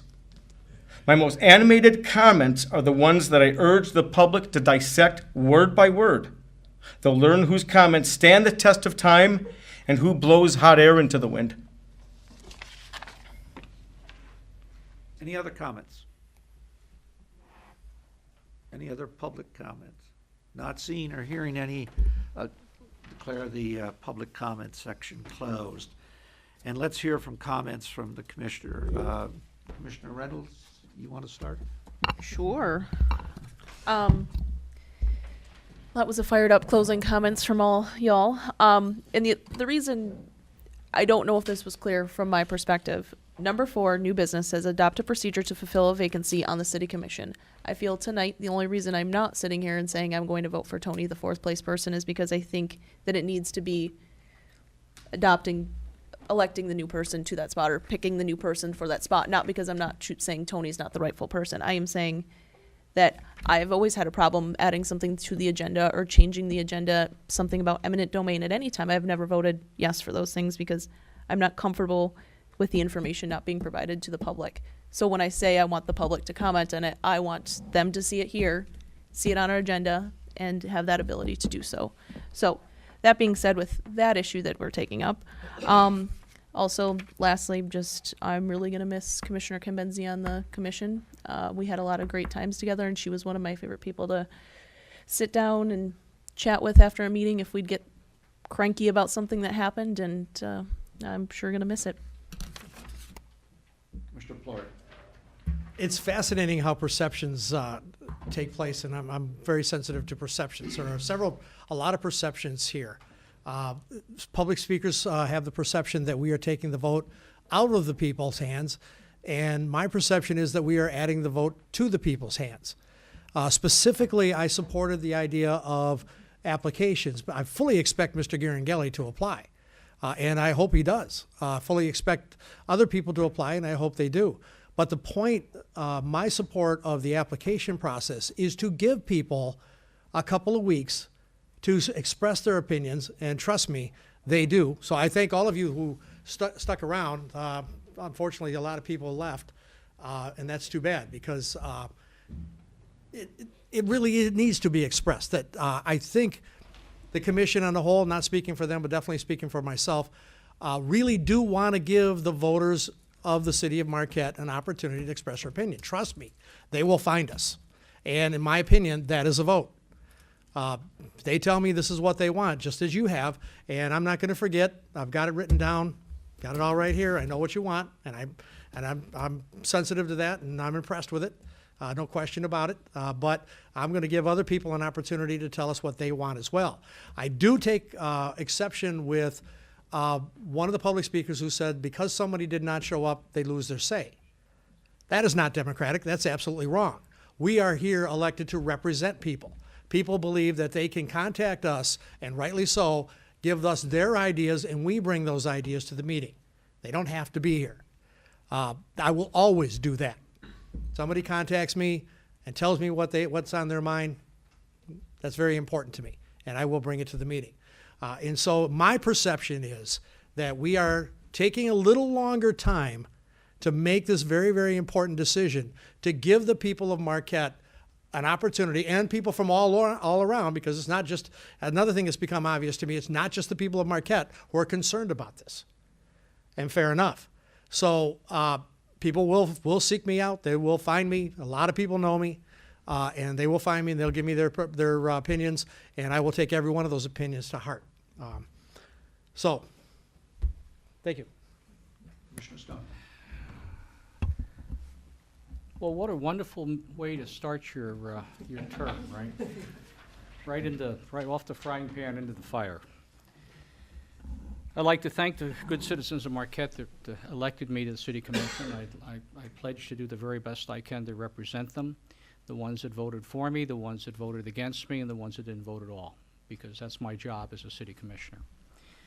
And this is certainly a difficult issue that we're trying to work our way through.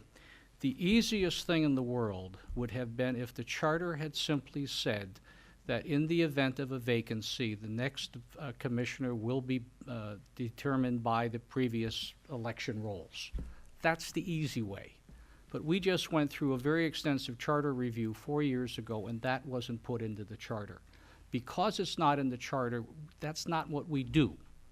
It's not there. We have to follow the rules of the charter. It's unpleasant for people who look on it simplistically and say, well, I'm number 4, therefore I should hop in here. Yeah, you're right, it makes perfect sense, but it doesn't by the charter. And that's what we have to follow. So if the charter commissioner, we want to change the charter, and I don't think that's necessarily a bad idea to look at that, because it would make, not precedent, it would make it absolutely the law as far as the commission is concerned and the city as to how these situations would be resolved, for better or for worse. And I am thoroughly convinced that had the voters of Marquette been told that this situation was going to occur likely, and that if in the event it did, a commission would do this, that would materially change how people vote. May change number 4, it may not have changed number 4, it may have changed number 3 to number 4, who knows? But without that information, then it's not a fair election in terms of how we then react from that. So I think the effort to try and gather applications and make a decision is really trying to work our way through those very inherent problems that we've got right now. Because you certainly don't want the situation where we would have had 30 years ago, where we went in the back room, shut the door, came back and announced who the new commissioner was. And that's how it was often done way back. Can't do that anymore. It's all got to be done in full public view, in full public venue. There's no secrets, nothing is hiding. That's the law, in spite of what Mr. Verto may think.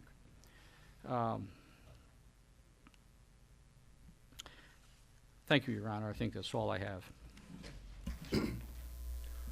I would just like to say something in defense of what we're doing here. You know, we are not a good old boys club. We were elected by the people of Marquette. All of these commissioners, we were elected to represent them and to make decisions for them. We are representing the people. As was mentioned earlier, it's clearly stated in the charter. We either have a special election or we select the next commissioner. Again, nothing about place of finish. The charter says you will select a person. And how that's done is left up to us. It's our decision as a result of representing the people of the city. So the other thing being, I've heard many comments pro and con about how this should be done. It isn't just the people here tonight. I have to deal with people who call me at home and give me an earful. So it's a tough decision. It's not a popular decision. I wish Mr. Garanghelli well. He's very deserving. I hope he applies. I think he will. And I just hope that we can come to a very good decision on this. Thank you. Commissioner Frazier. Thank you to all that everybody that voted, and thanks for everybody's comments. And I look forward to the election. It should be a tough call for everybody. I mean, it's a tough call for everybody. Maybe there's somebody out there that's under the board right now that says, you know, I might want to run. I didn't get involved in the election before because I didn't want to do it, but maybe I want to do it now. Nothing against Mr. Garrett, you know. Maybe somebody's out there that wants to do it. We don't know that. The applicants will show that. Maybe only one person applies. Maybe he's the only person that applies. We don't know that. Again, city charter says we can't decide. It has to be a commission decide. The city can't have a vote. Who knows, like, say the president of the United States gets assassinated. They said, oh, somebody else, the last person that ran gets elected. Instead of vice president, just say last person gets elected. So you can't do that. Imagine if Obama was serving and, again, say Tom Baldini and Dave Campana, and all of a sudden Tom got higher votes than Dave, and Obama said, oh, Obama was elected, you know, assassinated, just give Tom the presidency. Don't have an election? That we don't fix this, you know. It's political paperwork. It's unfortunate, but it's the way it is. And, you know, stuff has been talked about with Lakeshore. It's been we've talked about it for many years. It all comes down to funding. The city can't afford to, we're going to look for grants, like Mr. Baldini said, Mayor Baldini has said, we're going to look for grants, look whatever funding we can get to apply to fix the road. There's plans out there that says we want to build the road back for a little bit, still view the lake, but raise it up and protect it. It's going to be done eventually, just have to take time. And same with West Traverse Park. It's unfortunate it got havoc by the lake. The lake is really high right now. It's unfortunate, but we had November storms in October. Everything's backwards a month, you know. August was like September. September was beautiful, and October was nice, but then October was like November weather. Who knows? We don't know what the weather's going to bring to us. Again, thanks to everybody that ran. Commissioner Fred Stonehouse, Commissioner Baldini, and Sarah Reynolds. Thanks to everybody that ran. Good luck, and thanks to the BLP board. You know, they're a very professional board too, and they work hard, and they're very deserving too of their election. So good luck for everybody. Thank you. Thank you. Thank everybody for coming.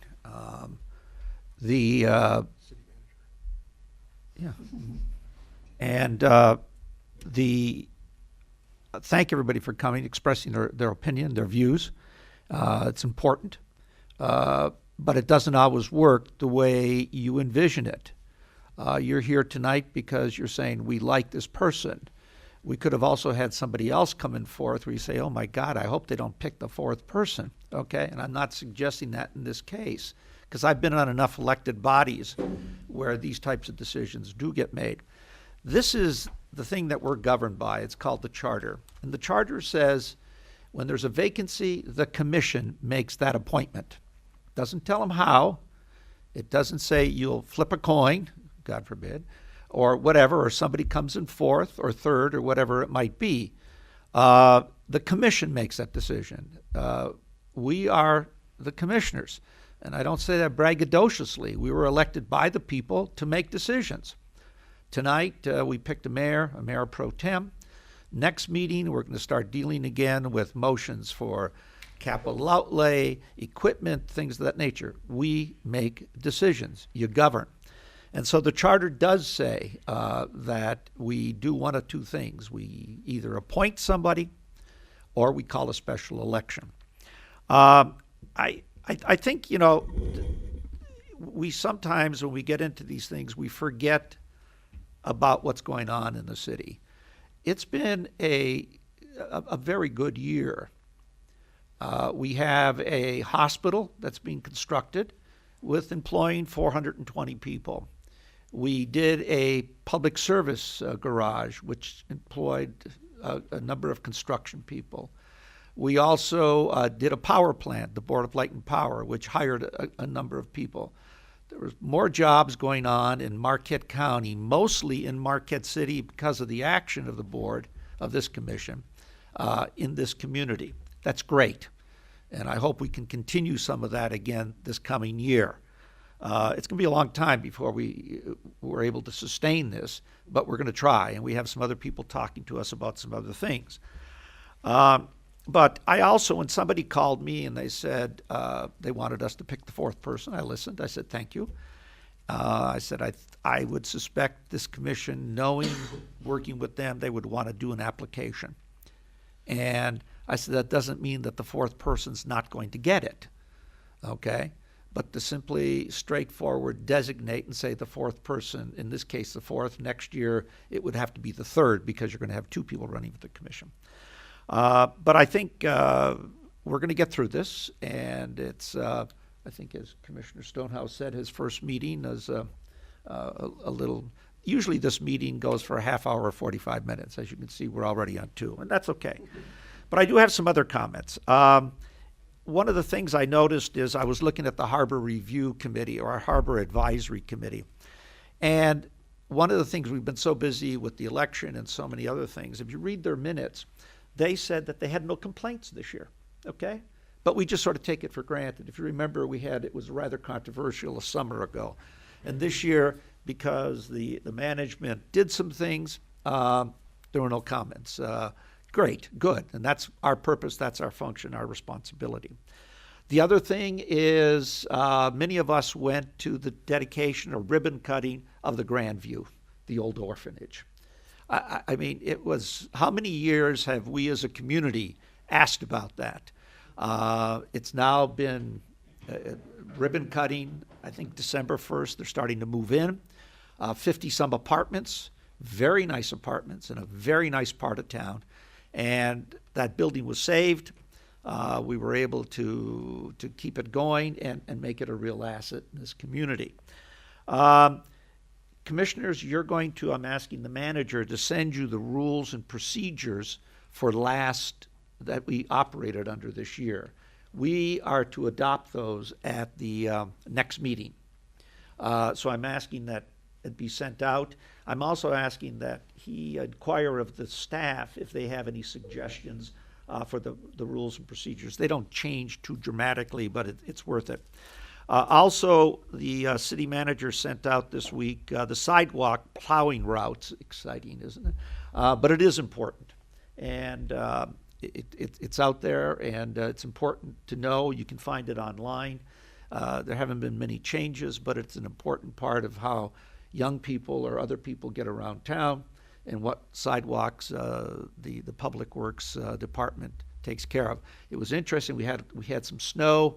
It was great to see the Public Works people out so quickly. As I understand, we're supposed to get some storm and some snow this weekend. But it's an interesting meeting, and we will get through this, and we will appoint a commissioner. So, city manager. Thank you.